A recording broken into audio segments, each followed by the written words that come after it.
Welcome to Beating Cancer Daily. Beating stage 4 cancer for 30 years still takes my breath away every time I say it. I'm Saranne, founder of the Comedy Cures Foundation, and I hope you'll join me for just a few minutes daily for the next 365 days so we may laugh, learn, maybe cry a little as we live our best days beating cancer daily together. You ever catch yourself as an adult repeating something that your parents or your grandparents said to you, and then when you catch yourself saying it, you're like, oh my gosh, I'm turning into my parents. And it's things that maybe when they were said to us as a child, we would roll our eyes or just make fun of what they were repeating to us. Well, there was a saying that my father said to me over and over and over again my whole life. He's since passed, but he did say this to me. And I remember thinking at different points, is that a nice thing to say to somebody? Or is that bad parenting? But I have to tell you, this one phrase saved my life. So let me set the scene for you. If I wouldn't think independently or think about a problem and act from my own thought process, if I would follow a friend or succumb to peer pressure, my father would say, bah, don't be a sheep. And I am not kidding. He would bah. He would go, bah, you're being a sheep. And sometimes I thought it was really unkind, especially when I was very emotional as a teenage girl. And he would whip that out and I would get so hurt or frustrated. But then it would make me think, am I thinking independently? Am I just following what another friend is doing? Or am I just accepting this statement as a fact instead of really thinking about it or investigating and researching what is that's being presented? Well, I have to tell you, I actually became a researcher and a journalist at one point in my life. And I think I was really good at it because my father really taught me to have these critical thinking skills. So when the doctor said to me, you have a 99% chance of dying, in my head, I heard, bah, I'm not a sheep. Says who? And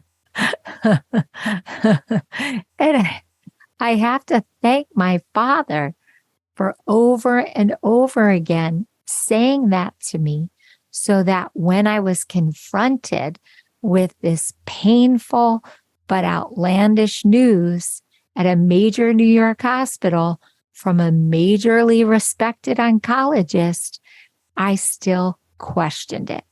And I did my research and I did not follow completely what they meant when they told me to get my affairs in order. Yes, did I get a will? Yes, did I get a healthcare proxy?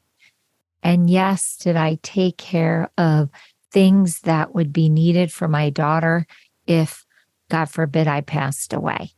I did all that, but I didn't buy into the mentality or the belief that I had to die. And I just got going. The doctor's statement motivated me to research and look under every rock for a solution to how I could not die. And I think that because my father repeated this over and over again at this crisis moment when this oncologist gave me this terrible news, not only did I think of what my father said and it inspired and charged me up, but it made me laugh that my response to this doctor was in my brain a funny use of what my father had said. So I actually replied, well, somebody has to be the 1%, but I did it with a comical retort. I did it as if I were saying a comedy line on stage. It was so natural for me to question authority. And I don't want to say that in a fully disrespectful way, but my father taught me to always question, even if it was coming from an authoritative person.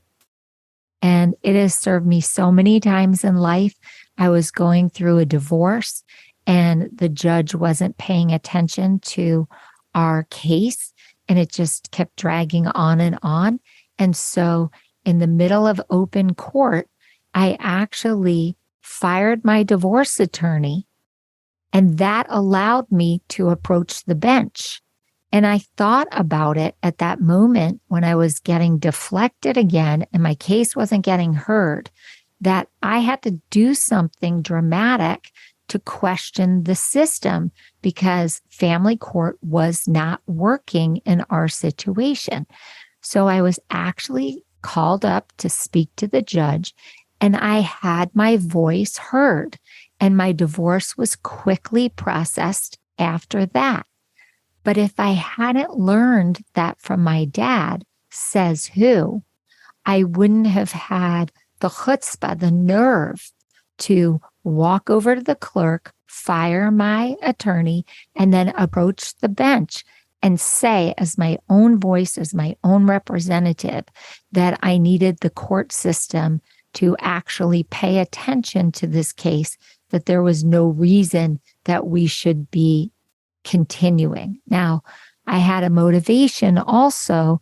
I had been diagnosed with cancer, and I knew that I couldn't fight the cancer battle and a divorce at the same time.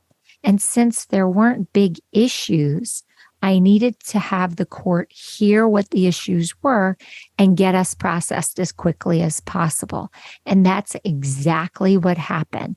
I got called into the judge's chambers with my divorcing spouse and his attorney, and I was able to explain where we were in the case.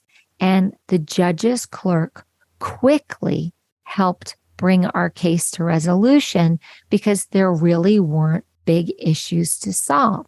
We were just caught in the system.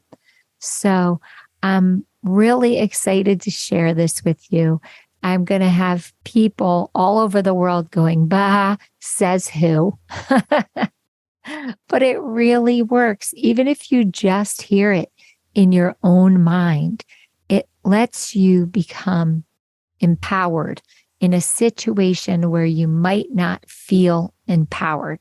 Now, if you live in a dictatorship or you live in a police state, please be careful how you use this, because I don't want anybody getting hurt in a different part of the world where people are treated differently for speaking up.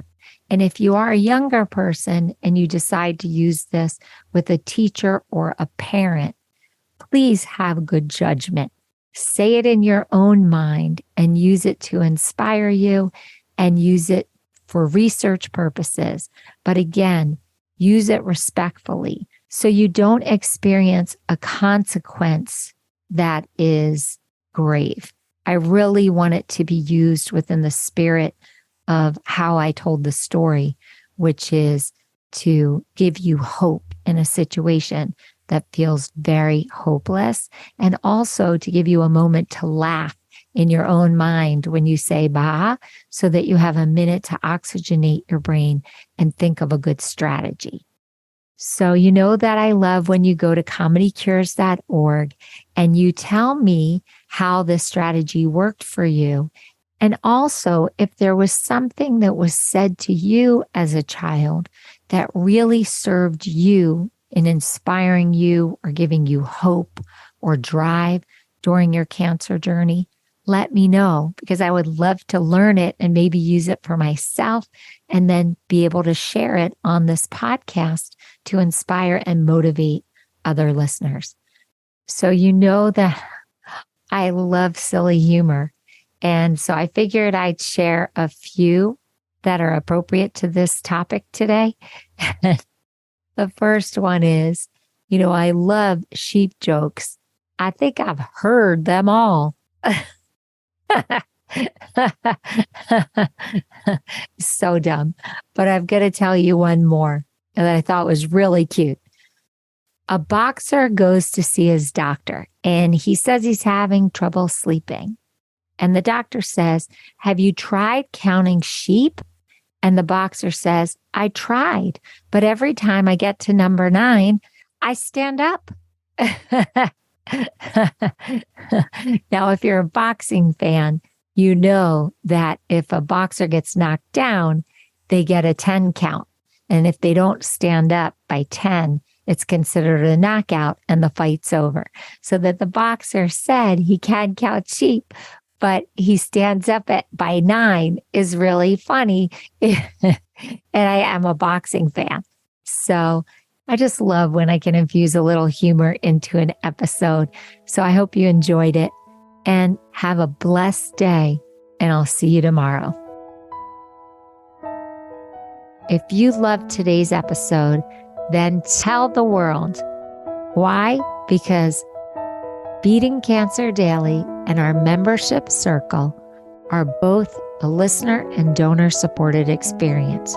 So the more people you tell and the more people that join us, the more robust and interesting programs our nonprofit, the Comedy Cures Foundation, can bring to you throughout the year.